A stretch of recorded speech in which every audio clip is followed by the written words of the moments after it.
पहले हमने कलचुरी वंश रिलेटेड महत्वपूर्ण शासकों के बारे में हमने जाना था।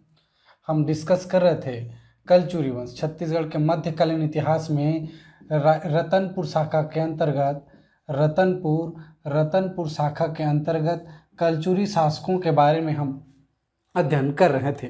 आज हम देखेंगे, हमने इससे पहले सेक्शन में देखा था जाजलदेव प्रथम तक के शासनकाल को हमने देखा था, जिनका शासनकाल 1120 तक था।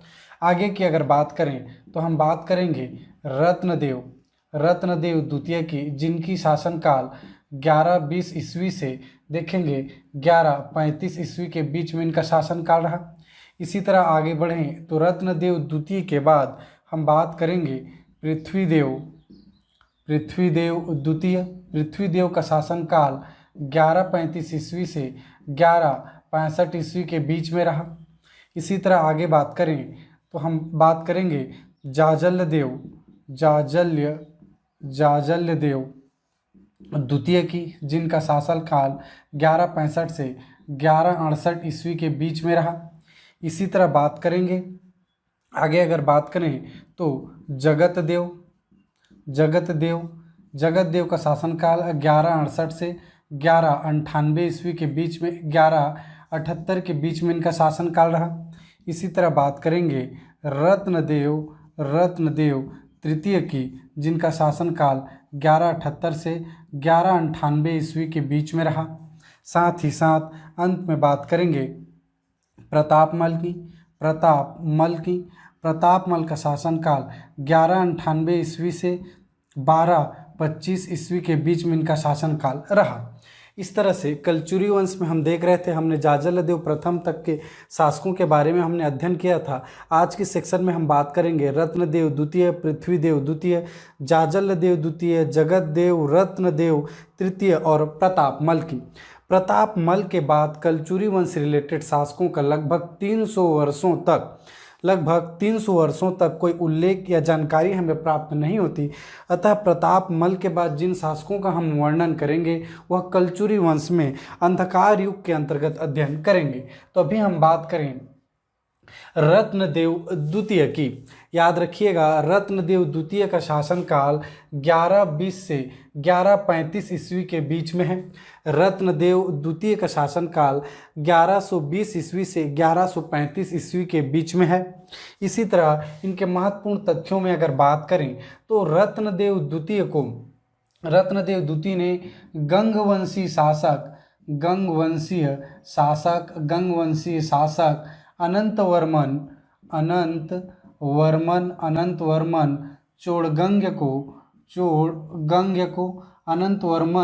चोड़गंग को इन्होंने पराजित किया था।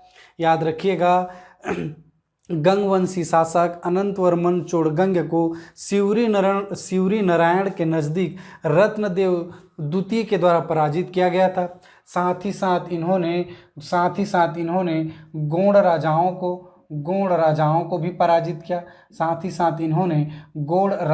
पराजित किया। तथा इन्हें रत्नदेव द्वितीय ने गोंड राजाओं को भी पराजित किया और साथ ही साथ इन्हें रत्नदेव द्वितीय को 36 विधाओं का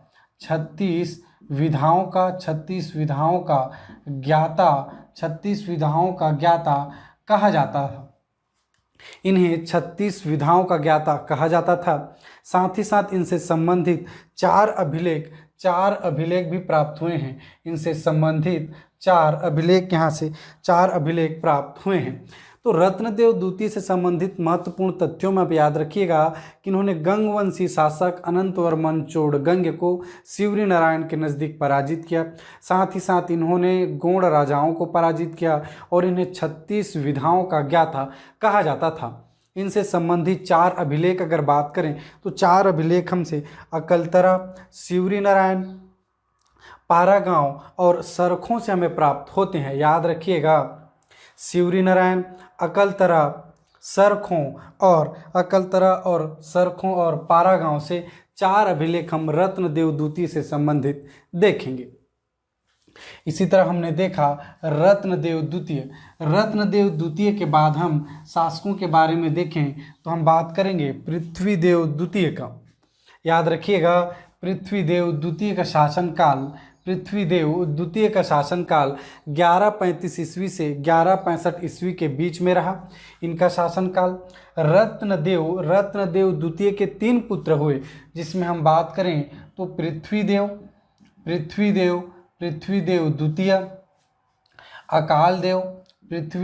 द्वितीय, अकाल देव और जय सिंह, जिसमें से हम अभी बात कर रहे हैं पृथ्वीदेव द्वितीय का, जिनका शासनकाल 1135 ईस्वी से 1165 ईस्वी के बीच में रहा। पृथ्वीदेव द्वितीय के सेनापति जगतपाल देव के द्वारा राजिम के राजीव लोचन मंदिर, याद रखिएगा, राजीव लोचन मंदिर का जीर्णोद्धार करवाया गया था इनके शासनकाल में। पृथ्वीदेव द्वितीय के शासनकाल में इनके सेनापति जगतपाल देव के द्वारा राजीव लोचन मंदिर, जो कि राजिम में स्थित है, नलवंशी शासक विलास तुंग द्वारा निर्मित राजीव लोचन मंदिर का जीर्णोद्धार इनके शासनकाल में करवाया गया था। ये महत्वपूर्ण तथ्य को आप याद रखिएगा, कई बार पूछा जाता है कि राजीव लोचन मंदिर का जीर्णोद्धार किनके द्वारा करवाया गया था, तो पृथ्वीदेव द्वितीय के द्वारा। इसी क्रम में अगर याद रखें तो इनके भाई अकाल देव के द्वारा अकलतरा जो जांजगीर चांपा में हमें देखने को मिलता है, अकलतरा शहर का निर्माण अकाल देव के द्वारा करवाया गया था। याद रखिएगा, इनका निर्माण अकाल देव के द्वारा करवाया गया था। इनका निर्माण अकाल देव के द्वारा अकलतरा शहर का निर्माण करवाया गया था। इसी क्रम में अगर देखें तो पृथ्वीदेव द्वितीय के समय काल में ही कलचुरी कालीन सर्वाधिक विस्तार हुआ था। कलचुरी कालीन शासन का सर्वाधिक विस्तार इन्हीं के शासन काल में हुआ था। याद रखिएगा, सर्वाधिक विस्तार पृथ्वीदेव द्वितीय के समय में ही कलचुरी शासन का विस्तार हुआ था। साथ ही साथ सर्वाधिक अभिलेख भी इनसे प्राप्त हुए हैं। सर्वाधिक अभिलेख भी इनसे रिलेटेड प्राप्त हुए हैं। सर्वाधिक अभिलेख पृथ्वीदेव द्वितीय से अब तक 13 अभिलेख प्राप्त हुए हैं। तो याद रखिएगा, इस तरह के क्वेश्चंस पूछे गए हैं कि कलचुरी कालीन सर्वाधिक विस्तार, शासन का विस्तार किस शासक के शासनकाल में हुआ, तो पृथ्वीदेव द्वितीय। सर्वाधिक अभिलेख भी इनसे संबंधित प्राप्त हुए हैं और इन्हीं के शासनकाल में ही राजीव लोचन मंदिर का जीर्णोद्धार करवाया गया था। इस क्रम में याद रखिएगा कि पृथ्वीदेव द्वितीय के शासनकाल में ही रतनपुर के किले का निर्माण करवाया गया था। रतनपुर किले का निर्माण करवाया गया था, जिसे गज किला के नाम से जाना जाता है। याद रखिएगा, जिसे गज किला के नाम से जाना जाता है। यह क्वेश्चन पूछा गया है कि गज किला कहाँ पे स्थित है, तो याद रखिएगा रतनपुर में गज किला स्थित है। और पृथ्वीदेव द्वितीय के शासनकाल में निर्मित यह गज किला रतनपुर किला, जिसे गज किला के नाम से भी जानते हैं। हमने महत्वपूर्ण तथ्यों में देखा कि जगतपाल के द्वारा, इनके सेनापति जगतपाल के द्वारा राजीव लोचन मंदिर का जीर्णोद्धार, गज किला जिसे रतनपुर किला के नाम से जानते हैं, और महत्वपूर्ण तथ्यों में सर्वाधिक अभिलेख और सर्वाधिक शासन का विस्तार पृथ्वीदेव द्वितीय की शासनकाल में हुआ और इनका शासनकाल 1135 से 1165 के बीच में हम याद रखेंगे। इसी क्रम में हम अब आगे बढ़ें तो हम बात करेंगे, हमने देखा पृथ्वीदेव द्वितीय से संबंधित महत्वपूर्ण तथ्यों को देखा। अब हम बात करेंगे जाजलदेव द्वितीय से संबंधित तथ्यों की अगर बात करें, जाजलदेव द्वितीय से संबंधित तथ्यों की अगर बात करें तो इन्हीं के शासनकाल में मल्हार शिलालेख के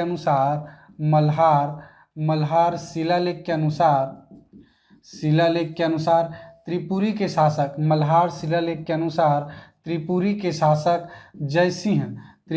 शासक जयसिंह के द्वारा यहाँ रतनपुर पर आक्रमण किया गया था, जो कि आक्रमण असफल रहा। यह क्वेश्चन पूछा गया है, याद रखिएगा।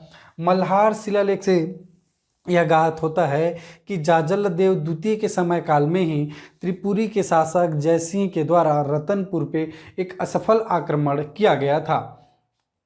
जाजल देव द्वितीय के ही समय काल में, याद रखिएगा, इन्हीं के समय काल में ही कल्हड़ देव ने कल्हड़ देव के द्वारा सिवरी नारायण में सिवरी नारायण में चंद्रचूर्ण मंदिर का निर्माण करवाया गया था। याद रखिएगा, कल्हड़ देव के द्वारा सिवरी नारायण में चंद्रचूर्ण मंदिर का निर्माण जाजल देव द्वितीय के शासनकाल में करवाया गया था। तो इनसे संबंधित इतने फैक्ट्स को हम याद रखेंगे कि जाजल देव द्वितीय का शासनकाल इनसे बीच में रहा, 65 से 1168 के बीच में रहा।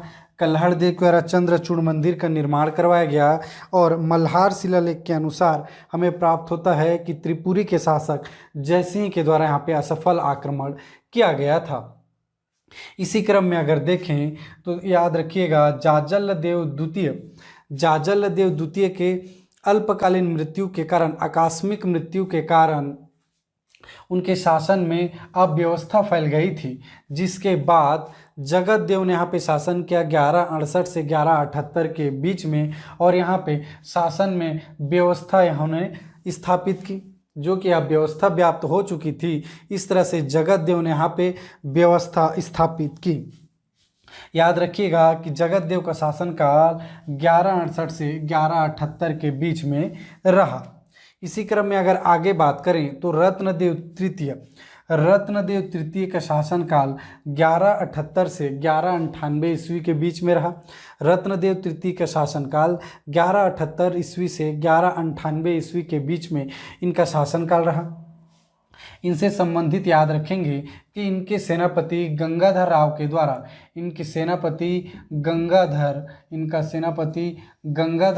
द्वारा खरौद के लक्ष्मणेश्वर मंदिर, याद रखिएगा, खरौद के लक्ष्मणेश्वर मंदिर का जीर्णोद्धार करवाया गया था। लक्ष्मणेश्वर मंदिर का जीर्णोद्धार करवाया गया था।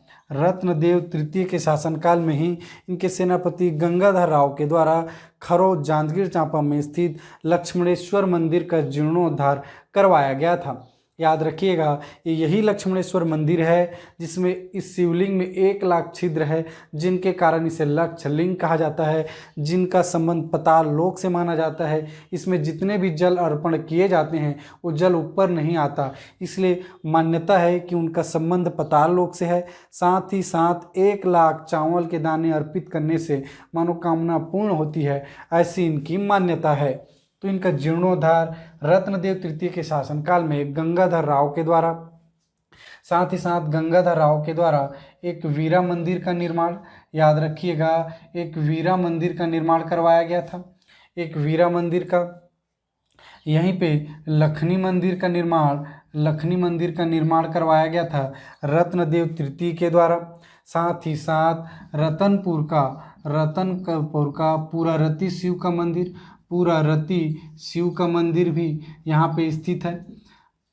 रतनपुर में पूरा रति शिव का मंदिर रत्नदेव तृतीय के शासनकाल में यह निर्माण करवाया गया था। तो मंदिरों में प्रमुख रूप से याद रखिएगा, एक वीरा मंदिर, लखनी मंदिर, रतनपुर का पूरा रति शिव मंदिर और जांजगीर चांपा जिले में स्थित लक्ष्मणेश्वर मंदिर का जीर्णोद्धार इनके शासनकाल में इनके सेनापति गंगाधर राव के द्वारा करवाया गया था।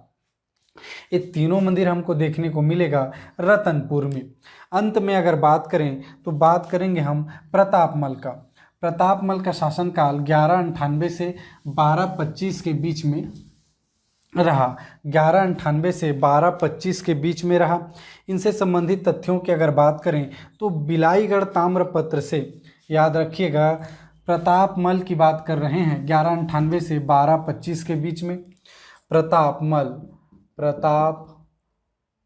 प्रतापमल का शासन 1198 से 1225 ईस्वी के बीच में इनका शासनकाल रहा। बिलाईगढ़